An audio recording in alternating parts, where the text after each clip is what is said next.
Assalamualaikum warahmatullahi wabarakatuh. Yang saya hormati para dekan yang hadir pada pagi hari ini, panitia yang telah membuat ini bisa terlaksana, para guru dan kawan-kawan siswa SMA dan Madrasah Aliyah serta yang sederajat yang saya banggakan. Bismillahirrahmanirrahim. Alhamdulillahirrabbilalamin. Wassalatu wassalamu ala asrofil anbiya wal mursalin wa ala alihi wa ashabihi wa man tabi'ahum bi ihsanin ila yaumidin amma ba'du.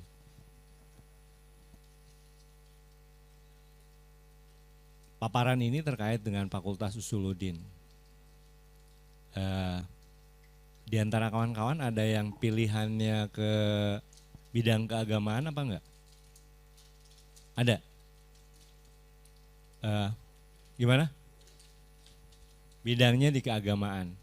Nah, bila kawan-kawan senang untuk melanjutkan studi pada bidang-bidang keagamaan, maka Usuluddin adalah tempatnya. Usuluddin tempat di mana kawan-kawan akan belajar sesuatu yang memang menjadi dasar-dasar agama Islam. Lanjut, Mas.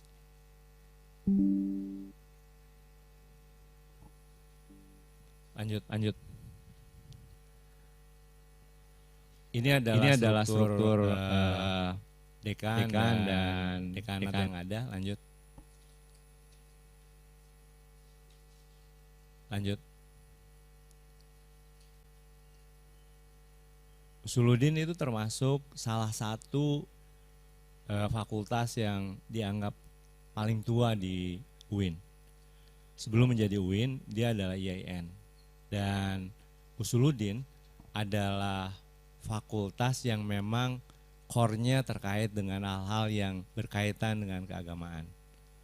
Salah satunya adalah akidah dan filsafat Islam,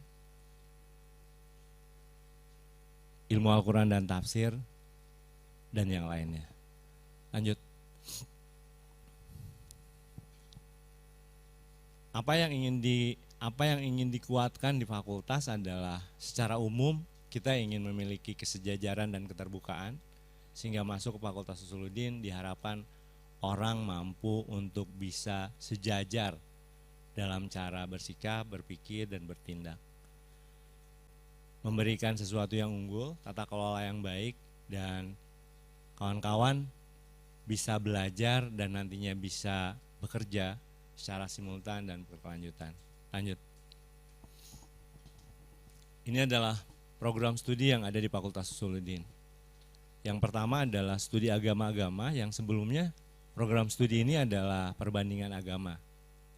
Apa yang dikaji, kawan-kawan akan melihat bagaimana tumbuh kembangnya agama-agama khususnya yang ada di Indonesia, dan bagaimana agar agama-agama yang ada itu tumbuh dan hadir, bukan malah memperuncing dan membuat konflik, tapi bagaimana agama hadir untuk bisa berkolaborasi untuk Indonesia yang lebih baik. Apa yang menjadi alumninya lakukan setelah itu, dia biasanya jadi yang paling banyak adalah jadi guru, terus jadi peneliti yang terkait dengan sosial keagamaan, terutama hal-hal yang berkaitan dengan konflik. Prodi kedua adalah akidah dan filsafat Islam. Prodi ini merupakan prodi yang sangat core di beberapa IAIN UIN, karena tujuannya adalah membina orang agar dia bisa berpikir. Maka salah satu kunci adalah menjadikan orang-orangnya itu mampu untuk berpikir kritis. Sekalipun demikian, seringkali itu menjadi was-was oleh banyak pihak bahwa ini akan menjadikan orang-orangnya ternyata terlalu banyak mikir, akhirnya tidak melakukan apapun. Sebenarnya tidak, mereka yang masuk ke prodi ini itu cenderung untuk melihat sesuatu dari kacamata yang sangat logis. Nah, apa yang kawan-kawan dengar dari cerita YouTube dan lain sebagainya terkait dengan Rocky Gerung misalnya, itu basis dasar untuk berpikirnya adalah berpikir logis. Dan prodi ini menyediakan ruang kawan-kawan untuk bisa berpikir tentang hal-hal yang sangat fundamental. Yang ketiga adalah prodi ilmu Al-Quran dan tafsir. Sejak tahun 2010-an muncul keinginan masyarakat Indonesia atas Quran itu tambah meningkat. Muncul sekolah-sekolah yang sekolah itu awalnya sekolah umum, tapi dia punya program tahfiz. Apalagi sekolah agama. Dan program tahfiz kadang-kadang dia dikomodifikasi untuk menjadi bagian daya tawar sekolah agar banyak siswa yang masuk sekolah itu. Nah, bila kawan-kawan sudah punya giroh keinginan untuk menjadi siswa, prodi ini adalah prodi yang sangat tepat kawan-kawan pilih karena akan melanjutkan bagaimana Quran itu dipahami dan Quran akhirnya bisa dijadikan bagian dari kehidupan kawan-kawan. Prodi yang keempat untuk S1 adalah ilmu hadis.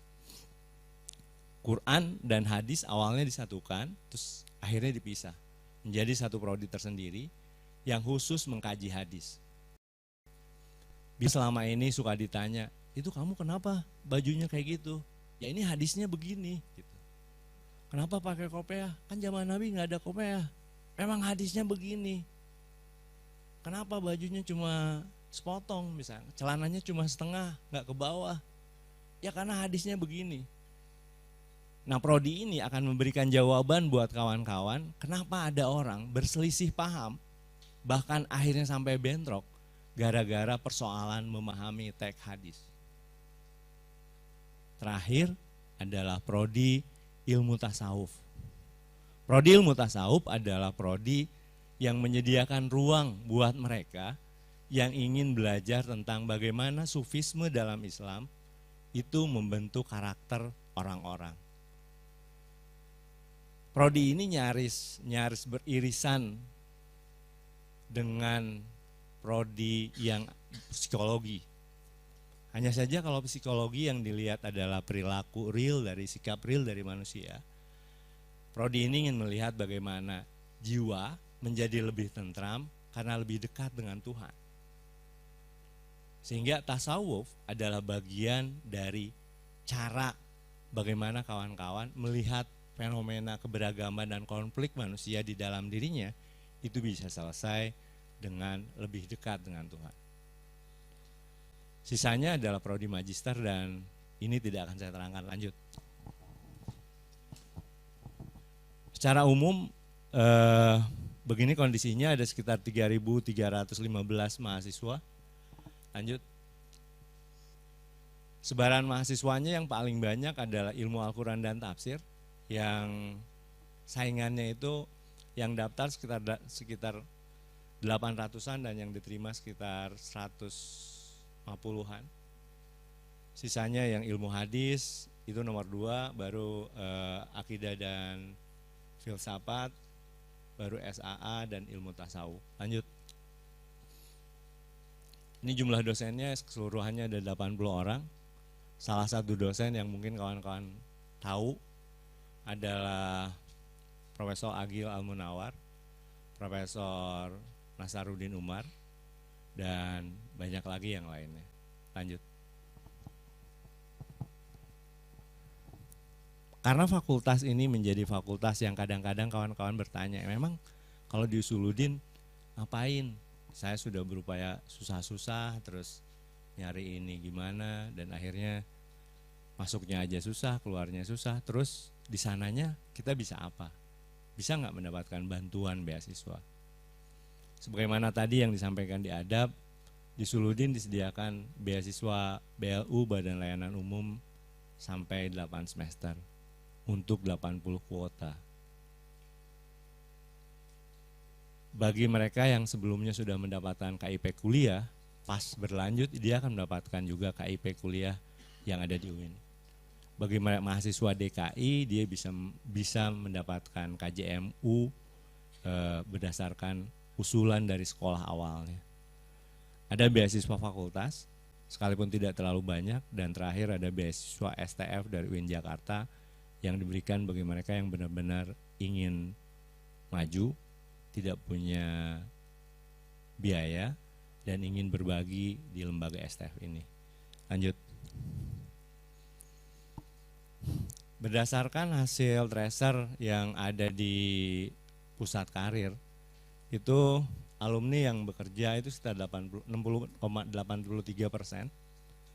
yang mereka berwirausaha 0,83%, dan yang studi lanjut sekitar 15,83%. Lanjut.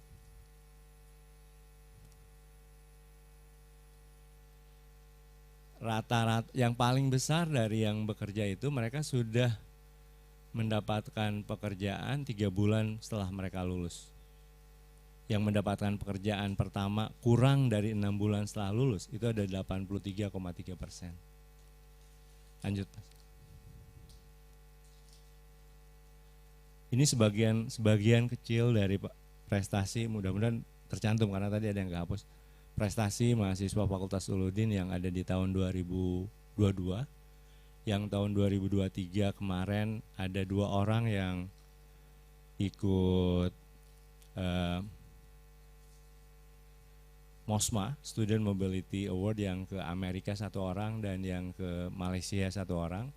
Terus ada Student Mobility yang dilaksanakan oleh UIN itu ke Malaysia 1 orang.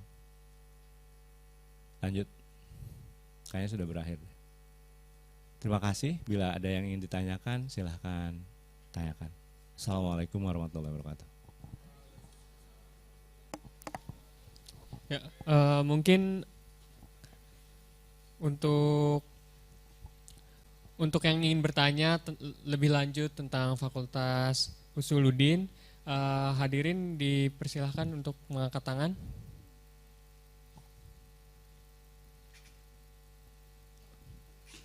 Oke, boleh.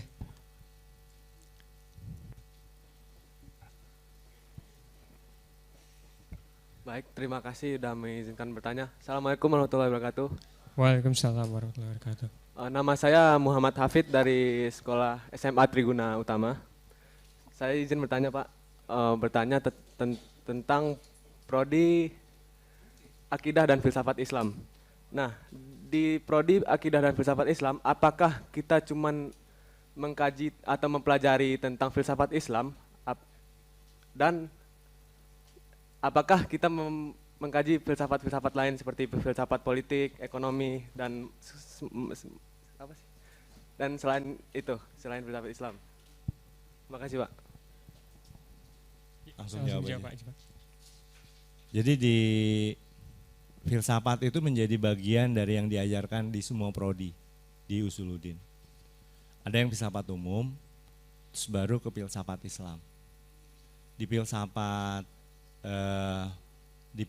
di prodi filsafatnya dia ada juga filsafat, dikenalkan dengan filsafat Barat, terus filsafat Timur, serta pembagian dari filsafat Islam klasik dan pertengahan. Terkait dengan pertanyaan tadi, apakah akan belajar hal-hal yang terkait dengan filsafat politik, ekonomi, dan lain sebagainya, itu tidak diajarkan secara khusus dalam satu tema mata kuliah filsafat, karena kita lebih cenderung pada bagaimana memahami pemikiran dari para tokoh filosof Muslim. Salah satunya misalnya Al-Ghazali, misalnya Ibnu Sina, dan lain sebagainya. Gitu. Tapi kalau misalnya yang ditanyakan, terus setelah itu dia dapat apa? Yang paling banyak ditekankan di mahasiswa filsafat adalah cara agar mereka bisa berpikir lebih lurus dan kritis dengan membuat penalaran yang lebih baik sehingga filsafatnya itu membumi. Demikian. Mungkin ada yang ingin bertanya lagi, para hadirin? Ya, silakan. Assalamualaikum warahmatullahi wabarakatuh. Perkenalkan, nama saya Noveliani Putri Syaulia dari SMA Islam Al-Musin. Sebagaimana tadi, banyak alumni yang bekerja di perusahaan swasta. Nah, di posisi apa mereka bekerjanya? Alumni yang bekerja di kebanyakannya dia sebagai yang pertama peneliti atau orang yang melakukan yang berhubungan langsung dengan HRD dan humas. Sebenarnya sih itu. Pernah ada alumni yang dia bekerja di bank dan dia ada di humas. Dan yang menjadi alumni ini dia pernah jadi juara antar humas bank-bank di bank negara. Jadi di bank, dan dia dikirimkan ke Korea untuk mengikuti acara-acara dari humas. Sebagian besar yang bekerjanya itu lebih cenderung pada menjadi guru di beberapa yayasan dan lembaga-lembaga pendidikan. Tapi juga tidak menutup kemungkinan, setahun lalu tuh ada mahasiswa IAT, dia backgroundnya tafsir, tapi dia melanjutkan studi di data analisis di Monash University, Australia. Sehingga apapun pilihannya, ketika kawan-kawan memiliki passion di bidang tertentu, itu juga memungkinkan untuk kawan-kawan lanjutan.